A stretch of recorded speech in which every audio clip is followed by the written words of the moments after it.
Voici un nouveau programme qui est aussi un automate cellulaire, mais appliqué à la simulation d'un feu de forêt.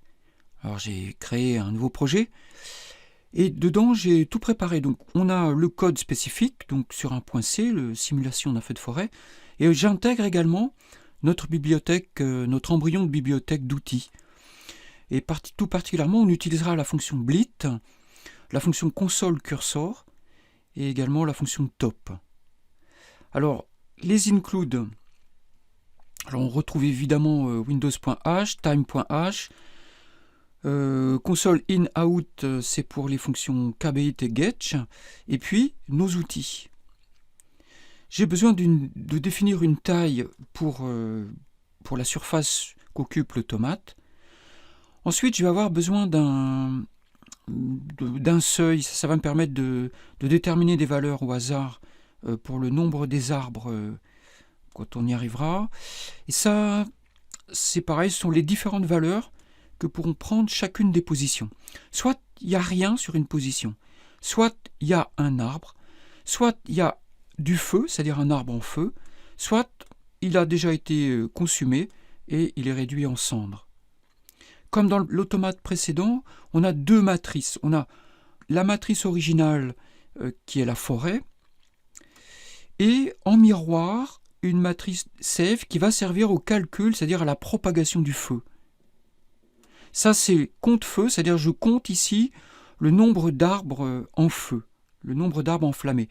À chaque fois qu'un arbre va s'enflammer, eh bien je l'incrémenterai de 1. À chaque fois qu'un arbre passera à la cendre, je le décrémenterai de 1. Il est assez simple, il est plus simple que l'autre, enfin c'est le même principe, mais il est un peu plus simple. Enfin, c'est à peu près équivalent, disons. Alors, la première fonction, c'est une fonction d'initialisation de la forêt. Une fois qu'on aura créé une forêt, il faudra la mettre, allumer un feu, en fait. Donc, ce sera le rôle de la fonction mise à feu. Et ensuite, bien entendu, il faut afficher la forêt. À chaque fois, il faudra afficher notre forêt, et bien entendu le moteur en quelque sorte, hein, c'est l'équivalent des fonctions calcul et compte voisin. Ici c'est une seule fonction qui s'appelle propagation. La fonction d'initialisation de la forêt, la voilà, c'est très simple. Je parcours la matrice forêt, je prends une valeur aléatoire qui est comprise dans une fourchette, une fourchette maximum qui doit être inférieure à seuil, c'est-à-dire c'est pas à tous les coups que je mets un arbre, quoi. Si ce que j'obtiens est inférieur à seuil, à ce moment-là je mets un arbre, sinon je ne mets rien. Et ce seuil qui est défini donc un peu plus haut ici, voilà, donc c'est en fait, bon là j'ai utilisé un flottant, mais on peut faire autrement. J'aurais pu mettre 600 directement, par exemple. Voilà, bon, j'ai fait comme ça, mais vous pouvez faire plus simple si vous préférez. Donc voilà, donc ça va me permettre de disséminer des arbres selon une certaine densité pour constituer une forêt. Une fois que j'ai fait ça, je n'oublie pas de mettre à 0 la matrice save, c'est important sinon ça ne marchera pas. Voilà, après je n'ai plus qu'à mettre le feu à ma forêt. Donc pour mettre le feu, je vais allumer une ligne, je vais prendre une ligne sur le bord gauche et sur cette ligne, donc juste à 1, à la colonne numéro 1, c'est-à-dire pas la colonne 0, mais la colonne 1, tout ce que je vais trouver comme arbre, je vais le mettre en feu. Hein. Donc si forêt yx égale arbre, à ce moment-là, je le mets à feu et j'incrémente mon compteur d'arbres en feu, que je retourne ensuite. Hein, évidemment, compteur au départ, je le mets à 0. Je l'incrémente à chaque fois que je mets un arbre en feu et je retourne ensuite. Et je le récupère au moment où j'appelle cette fonction de mise à feu. Sinon, l'affichage, voilà comment ça se passe. Donc, je crée, alors c'est exactement le même principe que dans le programme précédent. Donc, je crée un buffer, c'est-à-dire une copie dynamique, un tableau dynamique dans lequel je récupère toutes les valeurs de ma forêt.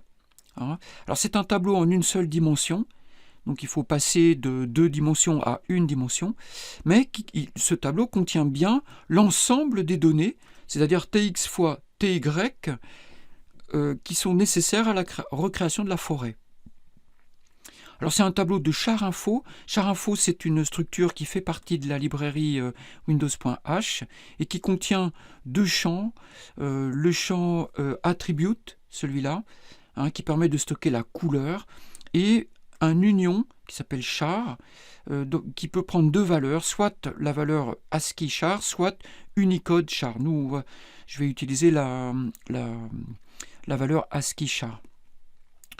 Alors, je parcours donc la matrice forêt, et selon la valeur que je trouve, si je trouve rien, la couleur est à 0. Si je trouve un arbre, la couleur c'est 6 dans les 4 bits décalés sur la gauche, c'est-à-dire c'est de la couleur ocre. J'ai choisi cette couleur, vous pouvez prendre n'importe quelle couleur. Alors ça c'est équivalent à multiplier par 16. Et là c'est pas 10 d'ailleurs, c'est 6. Parce que j'avais essayé avec plusieurs couleurs, voilà. Ça c'est pas mal, j'aime bien ces couleurs-là. Donc, en fait, décaler de 4 revient à multiplier par 16, c'est-à-dire ça revient à multiplier à 2 puissance 4, hein, par 2 puissance 4. Voilà, le décalage vers la gauche revient à une multiplication par 2 puissance n, c'est-à-dire selon le nombre de bits de décalage. Donc à ce moment-là, ça fait, si vous décalez de 2, ça fait 2 puissance 2. Si vous multipliez par 2 puissance 2, si vous décalez de 1, vous multipliez par 2 puissance 1, etc. Donc ici, c'est 12, c'est du rouge. Si on est à feu, hein, si je trouve dans ma forêt une valeur de feu, je mets du rouge. Voilà. Mais c'est pour le fond, puisque j'afficherai à chaque fois un espace. Et si c'est cendre, j'étais très classique, j'ai pris du gris. Mais vous pouvez changer les couleurs, ce qui fait qu'on peut oublier que c'est un feu de forêt, et on peut y voir simplement la propagation de quelque chose. Alors, ensuite, je passe de la 2D à une seule dimension, comme ça, c'est-à-dire que ça c'est la taille d'une ligne, ça c'est le numéro de ma ligne. Donc si je fais la multiplication, ça me permet d'accéder en une dimension à la position verticale, et ensuite j'ai plus qu'à ajouter X pour arriver à la position, la bonne position horizontale et verticale. Voilà, donc ici, plus, alors point attribute, et je récupère la couleur que j'ai obtenue précédemment ici. Ensuite, pour tout le monde, de toute façon, je mets un espace, ce qui explique pourquoi je décale de 4 ici, de façon à pouvoir obtenir le décalage. Sur les 4 bits de gauche stockent la couleur du fond, hein, pour une lettre. Voilà. Bien, une fois que j'ai fait ça, alors à ce moment-là, je vais utiliser la fonction blit qui nécessite deux rectangles. Le rectangle source qui détermine les données que je prends dans le buffer date, et le rectangle dest qui détermine la région dans laquelle ces données seront affichées dans la fenêtre console. Alors, c'est simple, je prends tout. Alors, un rectangle, je le répète, c'est left, top, right, bottom. C'est 4 données, hein, qui sont des shorts. Et le short ici, c'est une réécriture du short en minuscule, hein, avec un type def. Donc ça, l'ordre est important, il ne faut pas se tromper au niveau de l'ordre. Mais je prends toute la surface possible de la forêt, hein. Et ensuite, je crée mon rectangle de destination et je recopie en fait le rectangle source que j'ai initialisé ici. Voilà, donc du coup ici je passe l'adresse de source, l'adresse de dest, et ça couvre la totalité de ma fenêtre. Une fois que j'ai fait ça, je libère la mémoire allouée pour date, parce que quand on est dans le dynamique, comme je l'ai déjà dit, on doit tout ce que le développeur a alloué doit être également libéré par le développeur.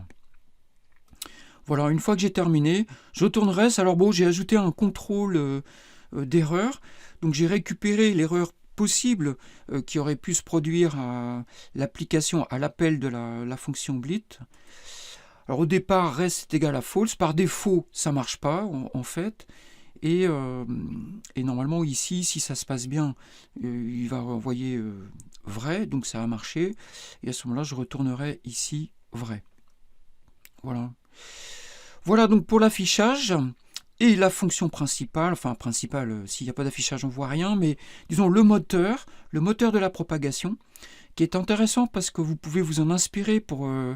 je crois qu'il y a une proposition, je vais vous faire une proposition de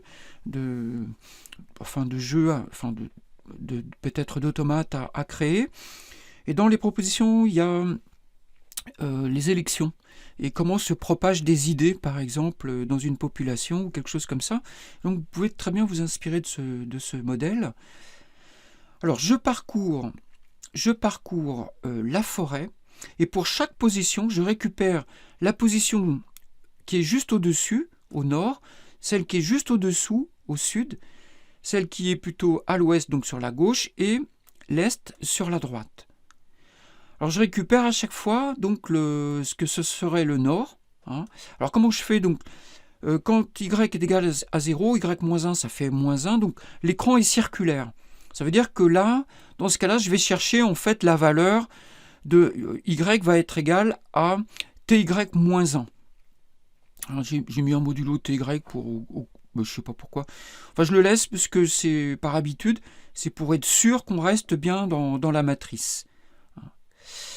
Voilà, donc ici, je rajoute 1, donc c'est pareil. Si y ne peut pas être... ty, c'est la valeur limite et qui ne fait pas partie de la matrice. Hein. C'est-à-dire que quand je fais forêt de ty, tx, ça n'est pas dans la matrice. Hein. Faut pas oublier les indices commencent à 0 et non pas à 1. Hein, donc voilà. Du coup, en faisant un modulo, je suis sûr de rester dans les limites imposées à la matrice, et je ferai la même chose d'ailleurs pour x. Donc là, j'ai ma position d'y en nord, ma position d'y en sud. Donc pour le sud, c'est +1 modulo ty. Donc si je suis juste sur la limite, ça m'amène à 0 de l'autre côté. Voilà. Donc je fais pareil pour les x, pour l'horizontalité. Donc ici, donc, ce serait sur la gauche, à l'ouest. Donc pareil, x-1 plus tx modulo tx, ça me donne la valeur en face, si jamais je bascule. Et à l'est, pareil, donc là, x plus 1 modulo tx, qui me ramène à 0 de l'autre côté, si jamais je dois basculer. Alors une fois que j'ai fait ça, je regarde donc la position sur laquelle je suis. Si c'est un arbre, hein, si c'est ça, un arbre et seulement dans ce cas, est-ce que autour il y a du feu? Donc je regarde, donc là c'est au nord, au sud, ensuite à l'ouest et à l'est. Si je trouve du feu, alors ma position passe à feu et j'incrémente le nombre de feux. Sinon, et alors attention, c'est dans la matrice save que je mets le résultat dans la matrice save exactement en miroir, c'est-à-dire à la même position. Hein. Je ne peux pas agir directement sur la forêt, sinon je modifie la forêt, et donc du coup je ne peux plus... ça transforme les choses, donc ça ne marche plus après. Donc voilà, donc je suis obligé de le faire en miroir. Hein. Voilà. Donc, si je trouve du feu, je mets à feu, sinon, je mets sur arbre, save. Hein, c'est-à-dire, je tombe sur un arbre qui n'est pas entouré de feu, il reste arbre dans la matrice save.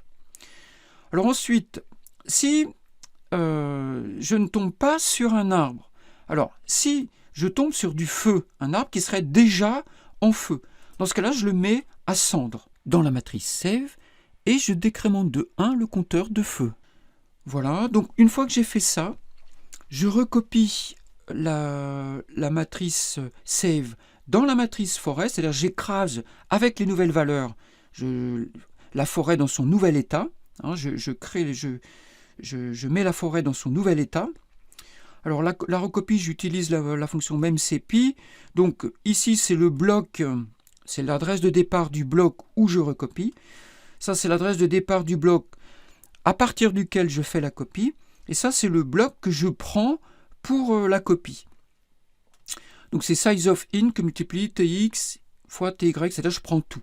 Alors ça marche parce qu'on est on est sur des matrices statiques. Ce serait des matrices dynamiques, on serait obligé de détailler ligne par ligne. Donc voilà le fonctionnement du moteur qui est assez simple en fait aussi. Donc c'est l'affichage finalement le plus difficile parce que j'ai opté pour un affichage très rapide. Alors comment on fait dans le main? Comment on appelle tout ça? Comment on met en œuvre tout ça? Alors premièrement, j'utilise ici, je vire le curseur en écriture. Ici j'initialise le générateur de nombres aléatoires. J'indique à l'utilisateur comment ça marche. Donc échappe, on quitte. Return, on crée une nouvelle forêt. Et tant que c'est pas fini, donc évidemment j'ai une variable fin que j'ai mis à 0. Donc le non fin, tant que fin est égal à 0, en gros, ça veut dire que ça tourne. Le test est vrai ici. Donc ça tourne. Si on appuie sur une touche, je récupère la touche et je fais un switch sur la touche appuyée. Alors là j'ai utilisé une série de dièses define créées aussi qui appartiennent à Microsoft, qui sont, c'est pas dans Windows.h, je ne sais plus où c'est. Voilà, donc je l'ai utilisé, donc VK Escape, ça correspond à la touche Escape. Alors c'est facile, si vous voulez avoir la documentation là-dessus, vous allez le chercher ça sur internet, vous prenez ça, vous le tapez dans Google et vous trouverez la page de la documentation Microsoft là-dessus. Comme ça vous aurez la valeur pour chacune des touches. Donc VK Return, alors si on appuie sur Escape, fin est égal à 1 et ça termine la boucle while. Si on tape sur Return, à ce moment-là, on appelle la fonction d'initialisation de la forêt, on crée une nouvelle forêt, on met à feu la forêt et on récupère le nombre d'arbres mis en feu. Et sinon, là j'ai rajouté ça, si on veut aller plus vite, il y a un ralenti qui va être utilisé avec la fonction top. Donc si on met plus, si on appuie sur plus, ça veut dire qu'on va aller plus vite, en fait, donc je retire du ralenti. Et si j'appuie sur M, on va aller moins vite, c'est-à-dire que j'ajoute du ralenti. Alors, le topage, donc une fois qu'on a terminé ça, quand on a appuyé sur les touches, si on n'a pas appuyé sur une touche, après, il y a le topage, donc c'est la fonction qu'on avait déjà expliquée, qui sert à filtrer, donc qui est une sorte de métronome, en quelque sorte, qui envoie un signal, qui envoie 1 tous les temps. Et le temps est défini par la valeur que j'ai donnée à mon ralenti. Au départ, mon ralenti, je le mets à 50, ce qui donne, déjà on peut voir quelque chose, sinon si on met rien, ça va trop vite, on n'a même pas le temps d'augmenter le ralenti. Donc si top, et s'il y a un message de top, donc s'il y a un 1, et aussi qu'il y a des arbres, s'il n'y a pas d'arbres, on arrête de la propagation, s'il n'y a plus d'arbres en feu, donc, et s'il y a encore des arbres en feu, à ce moment-là, le moteur, donc on active la propagation et on affiche la forêt. Voilà. C'est tout en fait pour ce programme. Donc là, si vous voulez, on peut le lancer. Donc je vais le recompiler.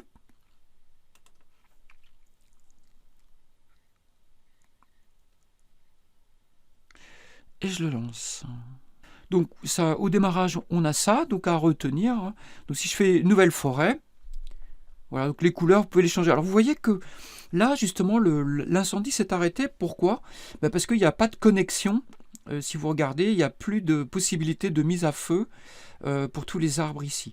Alors c'est probablement la stratégie des pompiers, c'est d'isoler les feux dans la mesure du possible. Alors vous voyez aussi que l'écran est circulaire, c'est-à-dire que c'est pourquoi là la forêt est attaquée des deux côtés. Voilà, donc là, bon, il y a des parcelles qui ont échappé au feu, mais voilà. Je trouve ce programme vachement sympa. J'aime bien. Donc, en fait, le principe de l'automate cellulaire appliqué à quelque chose, à une propagation, c'est vraiment super, quoi. C'est vraiment super.